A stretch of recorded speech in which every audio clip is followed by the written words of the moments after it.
The first time Mina saw the glow, she thought her eyes were playing tricks on her. It was still early, when the sea looked like cold metal and the sky held the last gray of night. The tide had pulled back like a quiet breath, leaving behind wet sand, thin lines of seaweed, and small broken shells that clicked under her boots. Mina had walked this shore more days than she could count. She was not young, but she was not old either. Grief had made her feel older than her years. It sat in her shoulders. It lived in the way she kept her hands busy, so her mind would not wander into painful places. Her husband, Armin, had been gone for 8 months. The town still spoke his name like a prayer and a warning at the same time. Some people said the sea had taken him because it was jealous. Others said it was just bad luck and a strong current. Mina did not care for stories. She cared for facts. The fact was that the boat came back without him. Since that day, Mina had become 2 people. One was the woman everyone saw, steady and quiet, who rose before dawn and pushed her small fishing boat into the waves. The other was the woman nobody saw, who sometimes woke up with her mouth open as if she had been calling out in her sleep. That morning, she was the steady one. She had come to the shore to check her nets and pick up what the tide had left. She kept a sack over her shoulder. The cold air made her nose sting. A few gulls watched her from a distance, sharp-eyed and patient. Then she saw it. A soft light, like a small lantern underwater, pulsing faintly near a rock where the waves had just retreated. It was not bright like fire. It was pale and calm, almost like moonlight trapped in glass. Mina stopped walking. For a moment, her heart kicked hard, the way it used to when Armin would shout from the boat and wave her over to see a good catch. She took a careful step closer. There, half buried in the sand and washed clean by the tide, was a shell. It was larger than her palm, thick and smooth, shaped like a spiral. Its surface was not the usual dull white or brown. It looked almost pearl-like, with lines of blue and green that shifted as she moved. And from inside it, a gentle glow spread outward, lighting the wet sand around it. Mina stared as if the shell might suddenly disappear. She glanced around. No one else was near. The shore was empty except for gulls, and the distant shape of the lighthouse far down the coast. Slowly, she bent and picked it up. The shell was cold and heavy. The glow did not burn her hand. It felt strangely alive, like something breathing softly. Mina's throat tightened. She should have dropped it. She should have left it where it was. But her fingers curled around it instead, holding it with the kind of careful respect people used when carrying a sleeping baby. She put the shell in her sack and walked back toward town, not looking behind her. The town of Nerol sat along the coast, small and tight, built from stone and salt. Fishing boats lined the harbor. Nets hung like curtains outside sheds. People here knew each other's footsteps and moods. They noticed everything. That was why Mina kept her head down when she entered the narrow streets. She passed the bakery where warm bread smell floated out like comfort. She passed the repair shop where old men argued over engines. She nodded at a woman carrying water, and the woman nodded back, eyes lingering a second longer than normal. Mina's house was near the edge of town, where the sea breeze reached even the back windows. She pushed open the door and stepped inside.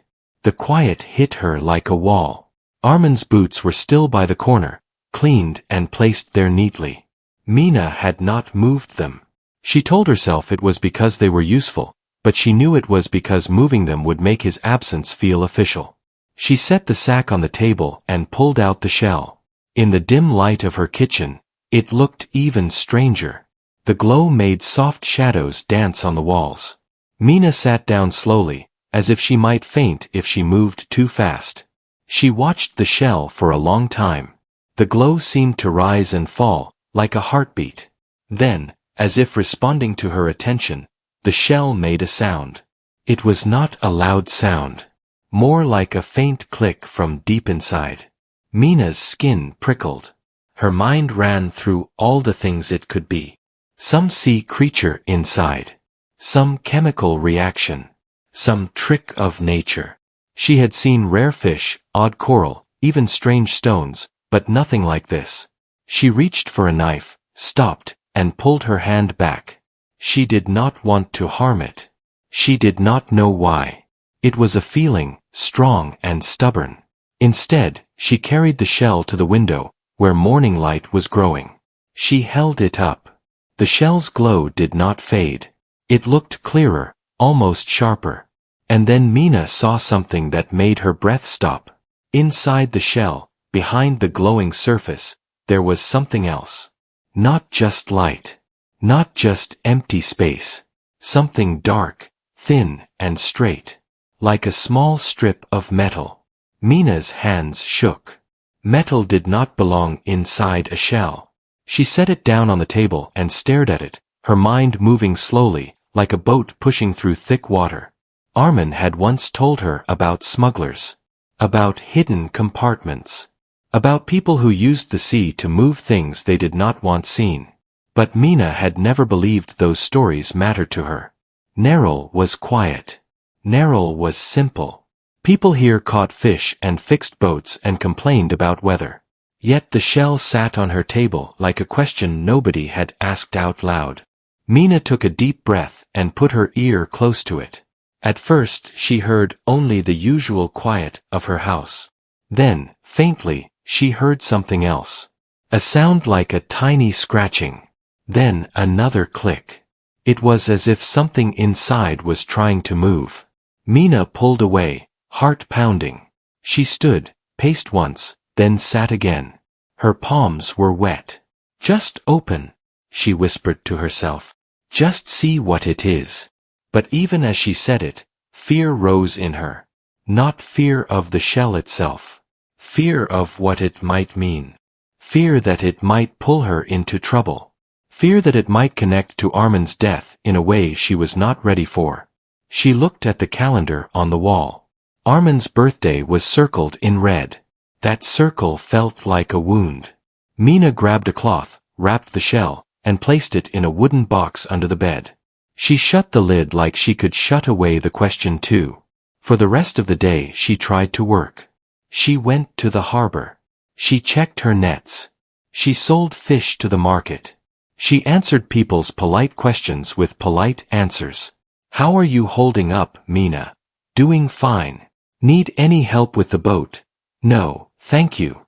People watched her in that quiet way that meant they were not really looking at her face. They were looking at what was missing. Armin had been the kind of man who laughed loudly and shook hands hard. When he was alive, people came by Mina's home for tea, for stories, for advice. After he died, the visits slowed. Grief made others uncomfortable. It reminded them the sea could take anyone. By late afternoon, Mina returned home with sore arms and a tired mind. She ate a small meal without tasting it. She washed her bowl. She sat in the chair near the window and watched the waves turn gold under the setting sun. Then the light in her bedroom caught her eye. A thin line of glow was leaking from under the bed. Mina froze. She had wrapped the shell. She had placed it in a box. She had closed the lid. Yet the glow was still there, steady and bright, like it was calling her. Mina stood slowly, as if sudden movement could make the whole world break. She walked to the bedroom and knelt. Her fingers slid under the bed and pulled out the wooden box.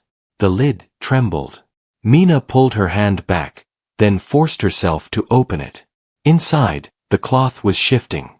The shell had moved. It was not in the same position she had placed it. It had turned slightly, like a compass needle finding north.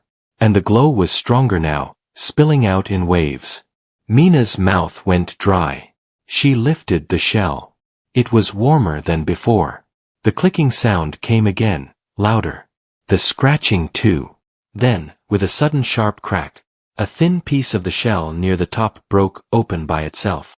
Mina gasped and almost dropped it. She caught it just in time. Through the small opening, she saw something that made her blood run cold. A tiny rolled paper, sealed inside, wrapped in wax, pressed against that strip of metal she had seen earlier. Her hands shook so much she had to set the shell on the bed and steady herself. Why would a shell hold paper like that? Why would it be sealed so carefully, and why would it glow like a warning? Mina stared at the paper. The wax seal looked old but intact. Someone had made sure it would survive water. She thought of Armin again, the last morning she saw him. He had kissed her forehead and said he would be back before noon. He had smiled like it was an ordinary day. Was it ordinary, or had he known something was coming? Mina reached for the paper, paused, and pulled her hand away. If she opened it, she could not pretend anymore. The truth, whatever it was, would move into her life like a storm. She sat on the bed with the glowing shell beside her and whispered Armin's name like it might answer back. Outside, the town's evening sounds rose. Distant voices. A dog barking. The bell of the harbor buoy ringing faintly. Then there was a knock at her door. Mina's whole body stiffened. No one visited her at this hour. The knock came again, harder this time. Mina's eyes went to the window. She saw a shadow pass by the glass, tall and still. She quickly covered the shell with the cloth. The glow dimmed but did not fully disappear. It was like hiding a candle under thin fabric. The knock came a third time. A voice spoke, low and careful. "Mina," the voice said. "Open the door. I need to talk to you. It's about Armin." Mina's heart dropped. That voice did not belong to a friend. It did not belong to a neighbor. It belonged to Rafi, the harbor clerk, a man who never came to her house, a man who always avoided her eyes since Armin died. Mina stood with shaky knees. If she opened the door, she might hear something she feared. If she did not, the voice might not leave.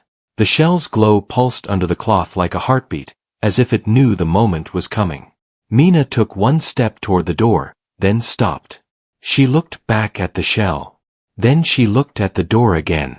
And she had to decide which secret to face first. Before Mina opens the door and before she breaks the wax seal, tell me this: have you ever found something strange in real life that made you feel nervous to share it with anyone, and what country are you watching from? Mina stood still as the knocking came again.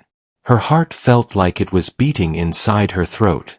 The cloth over the glowing shell shifted slightly, letting a thin line of light escape. It was almost like the shell was urging her to hurry.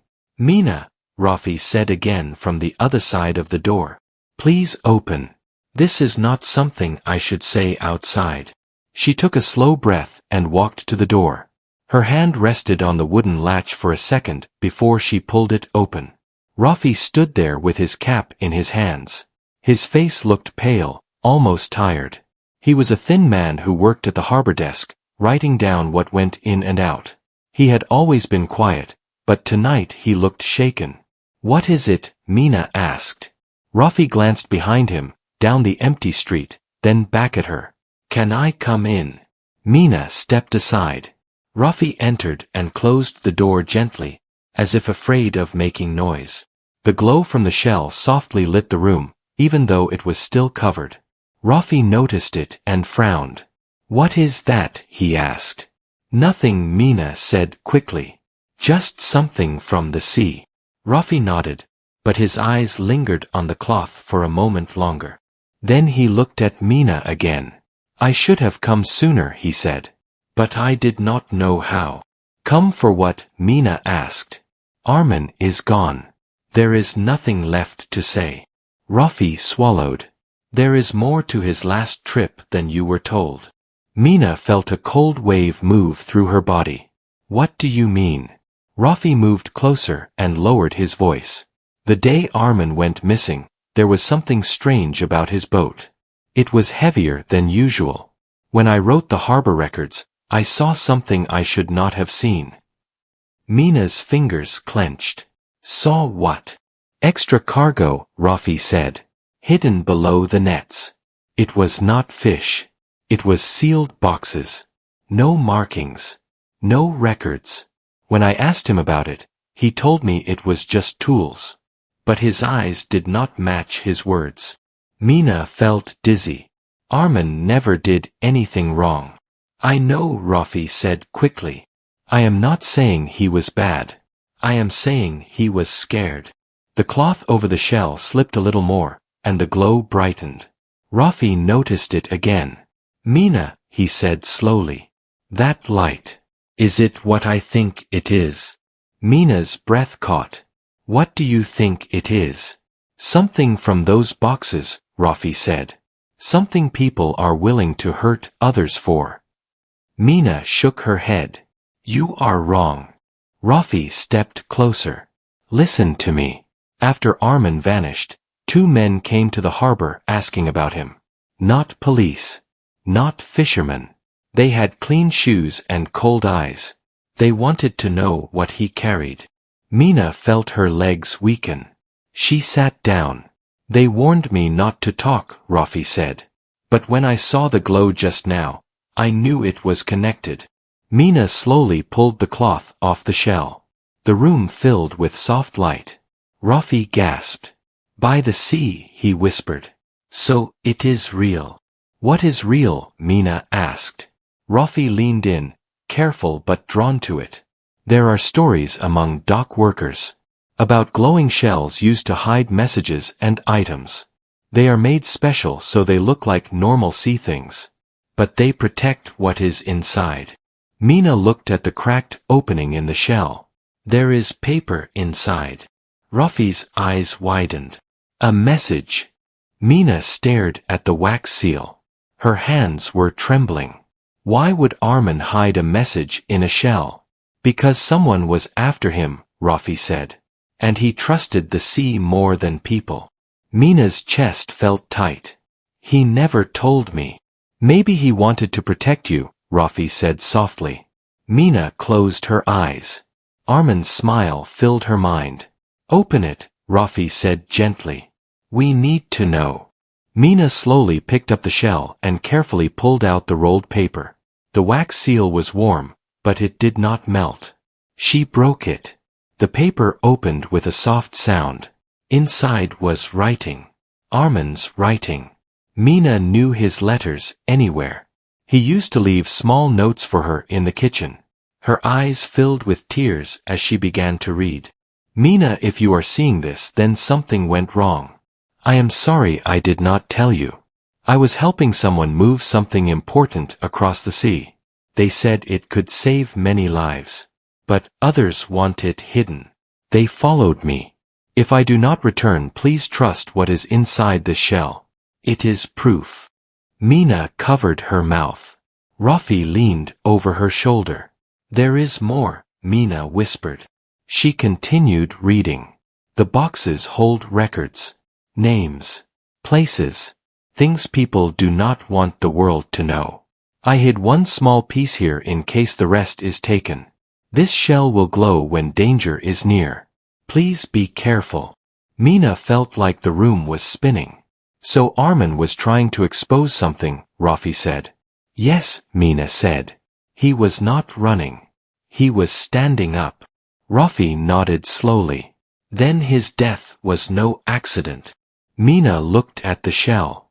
The glow was now brighter, faster. What does that mean? She asked. Rafi's face turned serious. It means danger is close. Just then, footsteps sounded outside the house. Slow and heavy. Rafi moved to the window and peeked through. 2 men, he whispered. Same ones I told you about. Mina's heart pounded. They found me. The shell gave a sharp click. They are here for this, Rafi said. The door handle began to turn. Mina grabbed the shell and the paper. There is a back door, Rafi said. We need to go now. The front door shook as someone pushed it. Mina and Rafi ran through the back of the house and into the narrow alley behind it. The glow from the shell lit their path. As they ran, Mina felt something change inside her. She was no longer just a widow. She was the keeper of her husband's truth. And someone was ready to do anything to take it from her. Mina and Rafi ran through the narrow alley behind the house. The sea wind cut against their faces, but neither of them slowed. The glowing shell in Mina's hands pulsed faster, like it was guiding them. Behind them, voices shouted. Heavy footsteps followed. They are close, Rafi said. Mina's breath was short. Her legs burned, but she kept going. They reached the old fish storage shed near the cliffs. It was broken on one side and covered in salt and rust. No one used it anymore. Rafi pushed the door open and pulled Mina inside. They hid behind stacked, empty crates. The glow from the shell filled the dark space with soft blue light. Mina tried to cover it, but the shell clicked louder. It is reacting to them, Rafi whispered. Footsteps came closer. The voices were low but sharp. They went this way, one man said. The shed door creaked as someone pushed it open. Mina held her breath. The shell glowed brighter. The men stepped inside. There, one of them said, I see the light. Mina knew there was no more hiding. She stood up. Stop, she said. The two men froze when they saw her holding the glowing shell.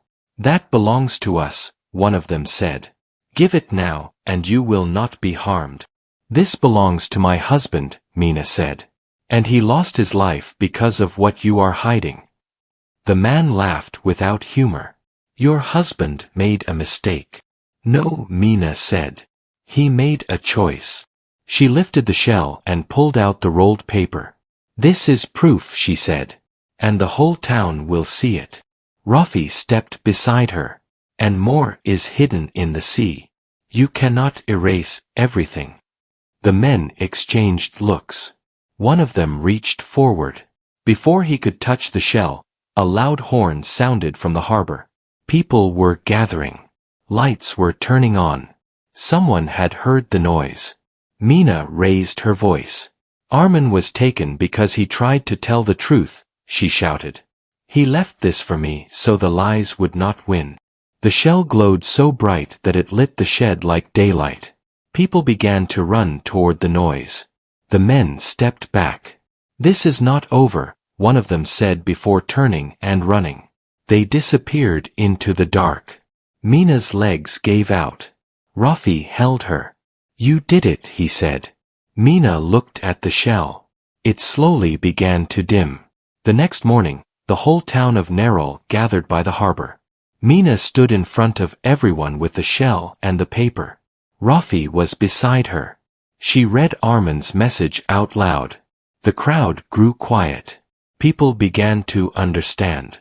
Armin had tried to protect something that could change many lives. He had trusted the sea to keep his secret safe until someone brave enough found it. Mina was that person. Tears fell from her eyes as she spoke. I was only a fisherwoman, she said. But my husband believed even small voices can bring light. The town listened. And the truth spread far beyond the shore. If this story made you feel something, tell me, do you believe the sea can keep secrets, and where are you watching from? The town thought the story ended at the harbor. They thought the message was the final piece, like a book closing itself after the last page. People hugged Mina, some cried, and many whispered Armin's name with a new kind of respect. But the sea did not bring a glowing shell just to start a rumor. It brought it to finish something. That night, Mina could not sleep. The house felt crowded even though she was alone. Every small sound made her sit up. The wind tapped the windows. The floorboards groaned. Her mind replayed the moment the shell glowed bright in the shed, the way it felt like the light was not only showing the truth, but also calling something forward. She kept the shell on the kitchen table, wrapped in cloth. She told herself it was safe now. The whole town knew. The two men ran. People would protect her. Still, Mina's hands would not stop shaking. Near midnight, the shell clicked again. Mina froze. The cloth moved slightly, like something beneath it was turning. She leaned closer, her breath shallow. The glow was faint, but it was there. Soft and steady. Then she noticed something new. The cracked opening in the shell had widened, not by force, but slowly, like it was opening itself. The shell had a second layer inside, darker and thicker, and at the center of that layer was a tiny shape that looked like a flat circle. It was not paper. It looked like metal. Mina stared. No. There is more. Her heart began to race again. She knew she should wake someone. But the house was quiet, and the shell was right there, waiting like it had waited on the shore. Mina took a knife from the drawer, but she did not stab or cut. She only used the tip gently to lift the thin inner layer, careful like she was opening a delicate fishbone without breaking it. The inner layer peeled back. A small metal disc dropped into her palm. It was smooth, dark, and cold at first, then warmed quickly in her hand. It had tiny marks along the edge, like numbers or codes. Mina did not understand them. But she understood one thing. This was not meant to be found by accident. Her stomach tightened. Armin's note said the shell held proof, but proof of what? Names. Places. Records. That sounded like paper. This was different. This felt like a key. She wrapped the disc in cloth and held it tight. Then she heard another sound. A soft knock at the back door. Not loud. Not desperate. Careful. Mina's blood ran cold. She stood slowly, grabbed the shell with one hand, the disc in the other, and moved toward the door like she was walking through deep water. The knock came again. Mina placed her eye near the crack in the door. A woman stood outside. Not one of the harbor women. Not a neighbor. This woman was wearing a long coat with the hood down, her hair tied back, her face tired but focused. She looked like someone who had traveled without resting. She raised both hands, showing she carried no weapon. Mina, the woman said softly, I am not here to harm you. I came because Armin is not the only one who tried to stop them. Mina did not open the door. Who are you? The woman swallowed. My name is Sana.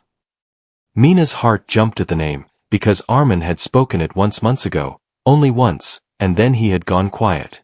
Mina had asked who Sana was, and Armin had said, just someone from the harbor office. But Mina had never seen her. How do you know him? Mina asked. Sana's eyes flashed with pain. Because he saved me. And because I failed to save him. Mina's throat tightened. She wanted to slam the door. She wanted to pretend none of this was real. But something in Sana's voice sounded honest in a way lies never did. Mina opened the door just a little, chain still on. Sana looked at Mina's hands. She noticed the glow leaking from the cloth. You found it, Sana whispered. The shell. Mina's grip tightened. Why did it glow? Sana looked down the street, then back at Mina. Because it reacts to the tracker signal. The men who came to your house, they have equipment. The shell was built to warn you when that signal is close. Mina felt a cold wave pass through her. Built by who? Sana's voice dropped. By a group that Armin helped. People who collect evidence when powerful people try to hide harm. Your husband was not a smuggler. He was a carrier. A brave one. Mina's eyes burned. Then why is he dead? Sana's face tightened. Because someone in Nerul sold him out. The air between them turned sharp. Mina's mouth went dry. No. Sana nodded slowly. Yes. That is why the men found him. That is why they came back later. They did not only follow the sea. They had a person feeding them information from inside this town. Mina's mind raced. Faces appeared in her memory. Men at the harbor. People who acted kind after Armin died, but whose eyes stayed too calm. People who watched instead of comforted. Rafi, the harbor clerk. The one who showed up at Mina's door the same night the shell opened. Mina felt dizzy. She gripped the doorframe. Sana saw her expression and spoke quickly. I do not know if it is Rafi. I am not accusing without proof. But someone helped them. And the proof is not only that note. It is the disc. Mina stared at the cloth in her hand. This. Sana nodded. It is a data seal. It holds a file. Names, routes, payments. It can connect the men to the bigger group behind them. But only if you unlock it with the right reader. Mina's voice shook. Where do I find that? Sana exhaled. Armin hid one. I think it is in the lighthouse. Mina blinked. The lighthouse. Yes, Sana said. He told me once, if anything went wrong, the lighthouse keeper would help. The keeper owes Armin a debt. Mina stared at the dark sea beyond the houses. The lighthouse stood far down the coast, blinking like a slow heartbeat. Mina swallowed. Why come to me now? Sana's eyes softened. Because you read the note in public. That forced their hand. They will come again, and they will not run next time. They will try to take the disc quietly. And if they cannot, they will try to silence whoever holds it. Mina's skin prickled. Sana leaned closer. You can still stop this. Not for revenge. For truth. For Armin's name. Mina felt something hard form in her chest. A kind of courage she did not recognize. She was tired of being a woman that grief pushed around. She was tired of whispers. Tired of fear. She opened the door fully. Come in, Mina said. But we do this carefully. They sat at the kitchen table with the shell between them. The glow was faint now, like it was resting. Mina placed the disc down beside it. Sana studied it, then looked up. We leave before dawn. We go when the sea is loud, when footsteps are hidden by wind. Mina nodded slowly. And Rafi? Sana's eyes narrowed. We trust no one until we have proof. Before dawn, Mina and Sana moved along the coast, keeping to the shadowed paths where fishermen walked. The sea crashed hard, hiding their steps. The lighthouse grew closer, a tall tower of stone against a pale sky. The keeper, an older man with white hair and sharp eyes, opened the door before Mina even knocked.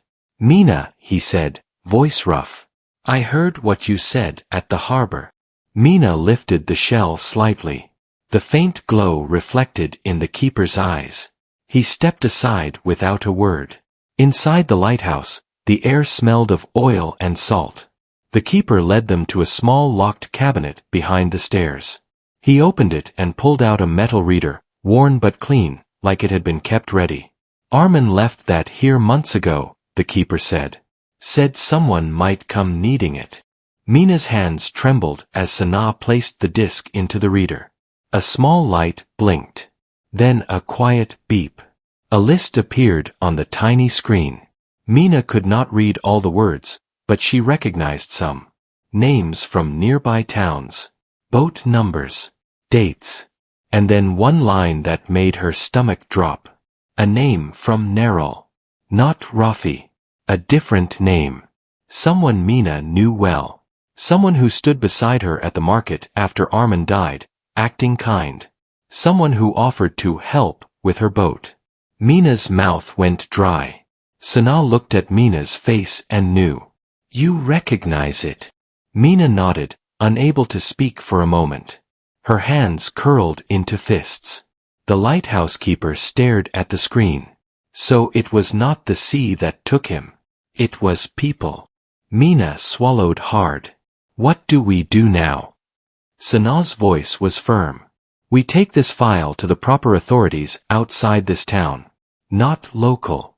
Not anyone connected. And we do it today. Mina looked out the lighthouse window at the town waking up, smoke rising from chimneys, boats rocking gently like nothing had changed. But everything had changed. She thought about Armin's note. About his warning. About the shell glowing when danger came close. About the way truth had waited inside the sea until the right hands found it. Mina took a deep breath and held the shell tighter. I will not hide anymore, she said. If Armin gave his life for this, I will finish it. Sana nodded. Then let us go. As they left the lighthouse, Mina looked back once at the town. She did not feel small now. She felt like a storm had turned into a straight path. And the shell, faintly glowing under the cloth, felt less like a warning and more like a promise.